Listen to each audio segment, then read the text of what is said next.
मतलब एक तरीके से कहा जाए तो पूरा विश्व में उसको प्रसिद्ध कर दिया जाता है और लोग उसके साथ जुड़ जाते हैं। वो उसकी इमोशन जो था, उसका जो रोना था, उसका जो नाटक था, उससे लोग जुड़ जाते हैं और कहते हैं कि नहीं, आरती के साथ बहुत गलत हुआ, लेकिन अब आरती का चेहरा सभी के सामने निकल के सामने आ रहा है। लोगों का ज़्यादा से ज़्यादा व्यूअर्स पाने के लिए सोच समझ कर ये रणनीति के तहत वो सारा काम करती है और ऑनलाइन आके बताती है कि हाँ, सुहागरात मना लिए। बस उसका प्यार 4 महीने का होता है, 4 महीने के अंदर ही आरती का और छोटू का प्यार खत्म हो जाता है और मोनू से लव स्टोरी शुरू हो जाता है।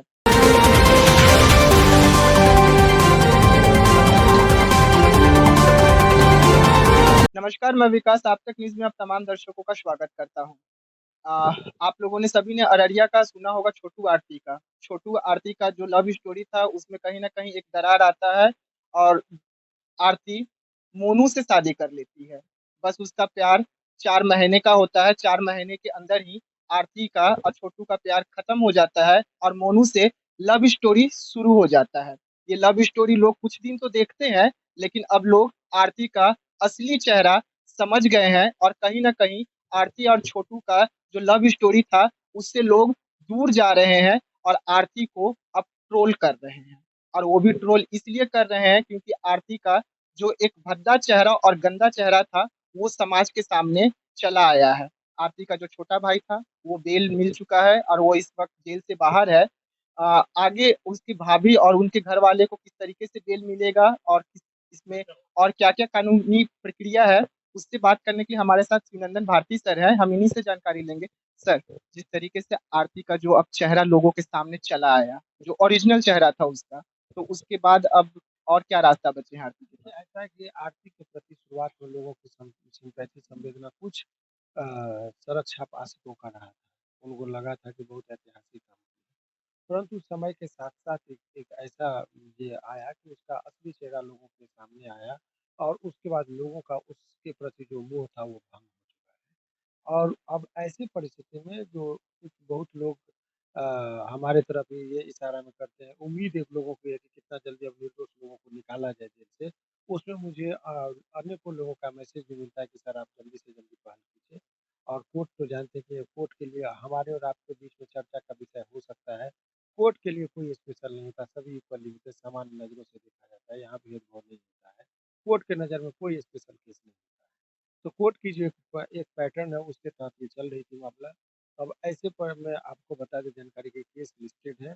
इस सप्ताह में नहीं तो नेक्स्ट वीक में उस पर सुनवाई होनी है और प्रथम सुनवाई में जो है तो देखिए क्या होता है और न्यायालय से उम्मीद रखिए क्योंकि बहुत सभी लोग निर्दोष हैं इसमें।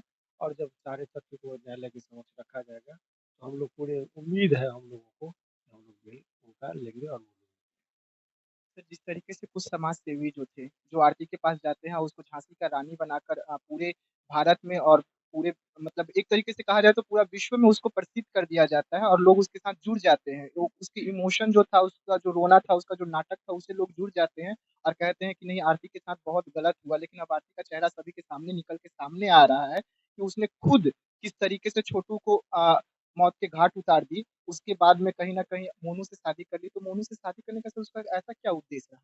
देखिए अब ये वैवाहिक जीवन एक व्यक्तिगत निर्णय होता है। तो उसका व्यक्तिगत निर्णय है और किस हालात और किस परिस्थिति में लिया गया है, ये उनके कड़ी और उनके व्यवहार से आप सबको जानता है, कौन नहीं जानता है जग में। लेकिन माइक पर किसी भी चीज़ के बारे में प्रतिक्रिया देना भी उचित है। आखिर 4 महीना में शादी होना, लड़का 24 को आता है, 24 को ही शादी करना। तो हम लोग के मिथिलांचल में कहावत है कि हर बड़ी ब्याह कनपट्टी सिंदूर। तो आखिर क्या ऐसी नौबत थी, क्या ऐसी मजबूरी थी कि एवरीबॉडी नोज़ अबाउट इट, ठीक है? लेकिन इस पर हम यदि कोई प्रतिक्रिया दें, तो ये ओछी हरकत होगी किसी किसी के व्यक्तिगत जीवन पर। सब जान रहे हैं कि क्यों शादी हुई, क्या क्या ऐसे हालात थे। और शादी के बाद हनीमून पर जाना, शादी के बाद उसको ऑन कैमरा आके कि हाँ, उसी दिन हमने हनीमून मना लिया। ये सब जो है सो एक ओछीपन वाली ये स्टेटमेंट होती है। आदमी का व्यक्तिगत जीवन का एक्सपोज़ इस कदर ऑन कैमरा नहीं होना चाहिए। बंद कमरे और सुहागरात की बात या कुछ पति-पत्नी के बीच में जो संबंध होते हैं, उनको वो महक पर लाते हैं। उसके पीछे मंसूबा ये है कि उनका व्यूअर्स बटोरने के लिए चूँकि वो यूट्यूब पर अपना चैनल बना चुकी है। तो अपने इस चीज़ को जो लोगों का जो इमोशन था, उसको वो कमर्शियलाइज़ेशंस करके और उससे वो जो है सो व्यापारिक दृष्टिकोण से अपने स्टेटमेंट को यूज़ करना चाह रही है और लोग को चूँकि वो देखना चाह रहे थे उस टाइम में तो अपना कमाने के लिए, तो शुरुआत में लोगों ने स्वतः देखा। बाद में अब वो लोगों का ज़्यादा से ज़्यादा व्यूअर्स पाने के लिए सोच समझ कर ये रणनीति के तहत वो सारा काम करती है और ऑनलाइन आके बताती है कि हाँ, सुहाग रात मना लिए, हम वहाँ चले गए, हम वहाँ चले गए। तो ये लोगों का व्यूज़ पाने के लिए इस तरह का स्टेटमेंट देती है। तो ऐसी चीज़ों से बचना चाहिए। और रही बात जहाँ तक कि अ, उसका भाई वगैरह का बेल के बारे में, तो आप इतना जान लीजिए कि न्यायालय में जो मामला पेंडिंग है, तो बहुत जल्दी उन लोगों को न्याय मिलने की संभावना है, उम्मीद रखा जा सकता है।